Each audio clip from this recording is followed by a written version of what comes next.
इनका सिलेक्शन हो गया। देखिए सबसे अच्छी बात क्या है ना, जब आप सिविल सर्विसेज के प्रिपरेशन में आओगे, देखिए जॉब में रहने से एक बहुत बड़ा फायदा मैंने देखा, प्लान ऐसा मत बनाओ कि प्लान ऐसा बनाओ कि जैसे आज देखिए इनका सिलेक्शन हो गया रूरल डेवलपमेंट में यहाँ पे। हालांकि इनका रैंक काफ़ी अच्छा था यहाँ पे आरडीओ में हुआ है ना। हाँ यहाँ पे इससे पहले काफ़ी जगहों पे रिजल्ट, पीटी तो इनका कभी नहीं रुका, और दरोगा वगैरह में मेंस मतलब कई बार मेरिट से छठे। अभी वर्किंग में है इंडियन रेलवे में, स्टेशन मैनेजर का जो पोस्ट आया था इंडियन रेलवे में, जिसके लिए बहुत भयंकर बवाल हुआ था हम लोग को बड़ा मेहनत करना पड़ा था इन लोग को एग्जाम दिलाने के लिए। ये आपको आगे ऐसे और आगे बढ़ते रहिए, जिस डिपार्टमेंट में जाइए उसमें अच्छे से काम कीजिए। यहाँ पर हेलो, गुड मॉर्निंग, कैसे हो आप लोग? बढ़िया। मेरा नाम शुभम कुमार है, मैं बीपीएससी 67th में आरडीओ के पद पे चयनित हूँ, रूरल डेवलपमेंट ऑफिसर। मेरी रैंक 234 है।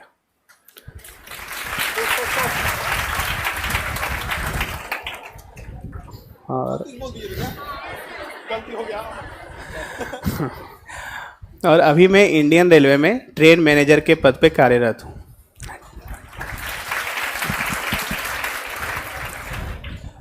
देखिए यहाँ पे सर हैं, मतलब मेरे रोल मॉडल है। मैं इनसे बचपन से मिलना चाहता था, जब से मैं देखता था।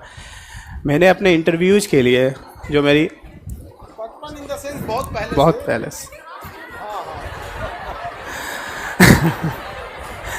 देखिए सर की जो हाइट है ना, सर की जो हाइट है, हम लोग हमेशा बच्चे ही रहेंगे सर के सामने, और बचपन से ही देखते हैं सर। अधिकारी वाला गुण आ गया एकदम डिप्लोमेटिक वाला जो होता है गुण आ गया। तो मैं जो बीपीएससी के लिए, मेंस के लिए और इंटरव्यू के लिए मैं सर के वीडियोस देखता था। काफ़ी हेल्पिंग है सर के जो पुराने वीडियोज हैं, जो बिहार से रिलेटेड हैं। बहुत सारी चीज़ें हैं, आप भी देख सकते हो, यूट्यूब पे अवेलेबल है वीडियोज। मैं उसको देख करके बहुत सारा मटेरियल तैयार किया था कि बिहार को बाढ़ से बचाने का, कि बार बार पूछता है, मेंस में भी क्वेश्चन आता है और इंटरव्यू में भी आता है। बिहार में पलायन बहुत ज़्यादा है, तो पलायन को आप कैसे कम कर सकते हैं। सर के वीडियोज बहुत ज़्यादा हेल्पफुल और बहुत सारे डायमेंशंस उसके बंदे। देखिए सबसे अच्छी बात क्या है ना, जब आप सिविल सर्विसेज के प्रिपरेशन में आओगे तो आपको डायमेंशंस जानने चाहिए। जैसे मान लो कोई एक चीज़ है, उसके आप कितने डायमेंशन खोल सकते हो, वो डायमेंशंस इंपॉर्टेंट होते हैं। आप जितना ज़्यादा डायमेंशन खोलोगे आप उतना अच्छा आंसर लिखोगे। ठीक है, डायमेंशंस बहुत इंपॉर्टेंट होते हैं। कितने वर्ड्स आप उसमें लिख रहे हो उससे ज़्यादा इंपॉर्टेंट माना जाता है डायमेंशन, क्योंकि आपको कहना कि कम से कम शब्दों में एक बेहतर आंसर को प्रोड्यूस करना है।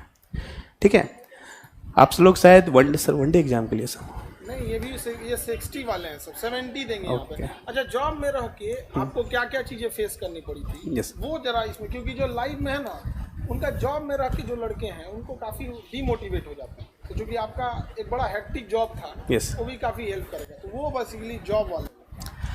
देखिए मैं ट्रेन मैनेजर के पद पे कार्यरत हूँ, इसी साल गया था सर ने जैसा बताया, और इसके लिए भी सर को थैंक यू कहता हूँ कि एग्ज़ाम सही समय पे हुआ, अच्छे से हुआ और हम लोग जा पाए।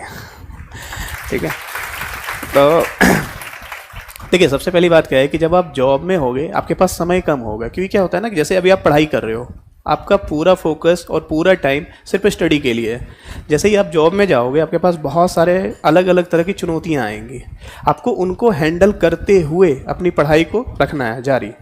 तो जैसे मैं जॉब में था, मैं रनिंग जॉब में था। आप लोग जानते होंगे ट्रेन में गार्ड सबसे पीछे चलते हैं, ट्रेन के साथ साथ हम लोग इंचार्ज होते हैं ट्रेन के। तो जनरली क्या होती है ना कि चूँकि सफ़र में हमेशा रहते हैं तो काफ़ी हेक्टिक हो जाता है। मतलब मेंटली उतना थकान तो नहीं है, लेकिन फिजिकली बहुत ज़्यादा थकान हो जाता है। और इसमें क्या होता है कि जैसे ही हम, और होता क्या है कि जैसे आप मान लो ट्रेन लेके गए, जैसे मेरा हेडक्वार्टर ये पंडित दीनदयाल उपाध्याय है, यहाँ पे मैं पोस्टेड हूँ। तो हमें यहाँ से प्रयागराज या तो फिर कानपुर ट्रेन लेके जाना होता है। जब हम यहाँ से ट्रेन लेके गए तो जनरली 8 घंटे की ड्यूटी कहते हैं, लेकिन 12-13 घंटे की ड्यूटी हो जाती है।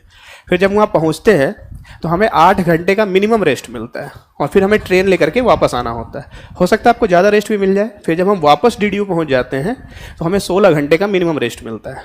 लेकिन होता क्या था कि चूँकि एक ऐसे जॉब में था जो काफ़ी फिजिकली चैलेंजिंग था, तो इसमें जब जैसे वहाँ पहुँचा सोचा कि नहीं पढ़ूंगा, थोड़ी देर पढ़ना है, तो क्या हुआ, थक गया, फिर सो गया, और 8 घंटे पता भी नहीं चलते हैं। फिर उठे, फिर आपकी ड्यूटी लग गई, वापस आओ। फिर जब वापस रूम पे आया, फिर 16 घंटे ही मिलने हैं। शुरू के 4-5 घंटे तो कपड़े उपड़े धोए, खाना बनाया, खाया, उसी में चला गया। फिर 8 घंटे बजे फिर लगता है सो जाओ, क्योंकि फिर ड्यूटी लगने वाली है।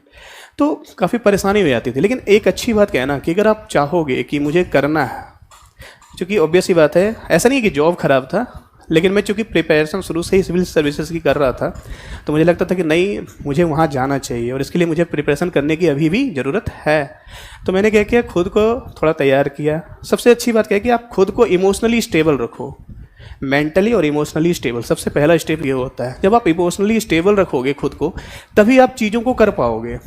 फिर दूसरी बात क्या है, आप एक अपना प्लान बनाओ, एक प्लान बनाओ कि किस तरीके से चीज़ों को करना है। क्या है कि समय नहीं मिलेगा, तो क्या होता है ना कि हमारे पास, जैसे हम जब ट्रेन में चलते हैं तो हम बुक्स लेके जाते थे अपने साथ। अगर मान लीजिए कभी ट्रेन लूप लाइन में, देखा होगा मालगाड़ी लूप लाइन में खड़ी रहती है, अभी मैं गुड्स में हूँ तो उस समय क्या करता था कि बुक्स लेके जाता था, बुक पढ़ता था, या फिर कुछ वीडियोज हो गए यूट्यूब पे, वो देख लिया। जैसे कि मतलब कुछ ऐसा देखना जिससे कि आपको बेनिफिट हो। देखिए, जॉब में रहने से एक बहुत बड़ा फ़ायदा मैंने देखा, मैं मतलब पहली जॉब है ये मेरी दूसरी होगी। तो मैंने एक फ़ायदा देखा कि पहले क्या होता ना, जब एज ए स्टूडेंट हम पढ़ाई करते थे तो हम अपने समय का सही तरीके से इस्तेमाल नहीं कर पाते थे, क्योंकि बहुत समय होता था, तब तक अच्छा ठीक है अभी नहीं पढ़ें, 1 घंटा बाद पढ़ लें, और वो 1 घंटा बाद आता नहीं था यही होता था, ठीक है। लेकिन जब जॉब में गया तो पता चला लिमिटेड टाइम है हमारे पास, अब इसी लिमिटेड टाइम का आपको इस्तेमाल करना है। तो वही बात है, आपने प्लान बनाया, प्लान ये नहीं बनाओ, जैसे देखो मैं अपना एक्सपीरियंस शेयर कर रहा हूँ, प्लान ऐसा मत बनाओ कि 9 बजे उठना है, सॉरी जो भी करना है आपका, कि 9 बजे उठना है, 9 से 10 ये पढ़ना, 10 से 11 ये पढ़ना, 11 से 12 ये पढ़ना। ऐसे प्लान नहीं बनाओ। ऐसे क्या होगा, अगर आप फॉलो नहीं करोगे तो आप डिमोरलाइज हो जाओगे। प्लान ऐसा बनाओ कि जैसे आज का दिन है और मान लो मुझे हिस्ट्री पढ़ना है, सपोज करो, और हिस्ट्री में मान लो आप मॉडर्न पढ़ रहे हो, और अगर आज आपको राष्ट्रीय आंदोलन देखना है, मान लो गांधीवादी आंदोलन देखना है, सपोज करो, तो आप टॉपिक बनाओ, जो रूटीन बनाओगे, रूटीन में घंटे मत लिखो, रूटीन में टॉपिक्स को लिखो। हिस्ट्री का टॉपिक लिखो, ज्योग्राफी का टॉपिक लिखो, जो भी आप पढ़ना चाहते हो। मैथ्स में प्रैक्टिस करो तो मैथ्स का एक टॉपिक लिख लो। टाइम डिसाइड मत करो किस टाइम करना, एक नॉर्मल होना चाहिए कि हाँ दिन में मैं मैथ्स पढ़ूंगा, शाम में मैं ये ज्योग्राफी पढ़ लूँगा, रात में हिस्ट्री पढ़ लूँगा, ये हो गया क्लियर। टॉपिक हो गया क्लियर, कितने घंटे पढ़ना है और कितने बजे से कितने बजे तक पढ़ना है ये क्लियर नहीं है।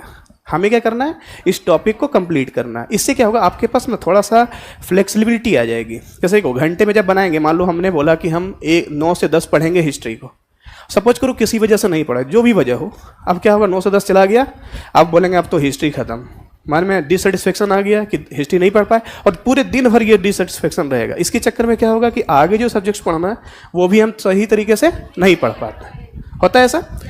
तो इसलिए क्या करो कि घंटे डिसाइड मत करो, टॉपिक्स डिसाइड करो। मान लो 9 से 10 तुमने नहीं पढ़ा, 10 से 11 बचा है ना, अभी पढ़ो, टॉपिक्स को कंप्लीट करो।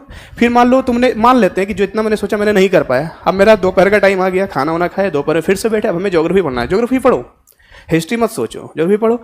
अगर उसमें तुमने मान लो 3 घंटे का सेक्शन है, तुमने 2 घंटे में ही ज्योग्राफी निपटा लिया जितना सोचा था तुमने, तो जो 1 घंटे बचा उससे जो बची हुई हिस्ट्री उसको निपटा लो। ये फ्लेक्सिबिलिटी जो है ना, वो आपको बेहतर तरीके से पढ़ने में मदद करेगी, ठीक है।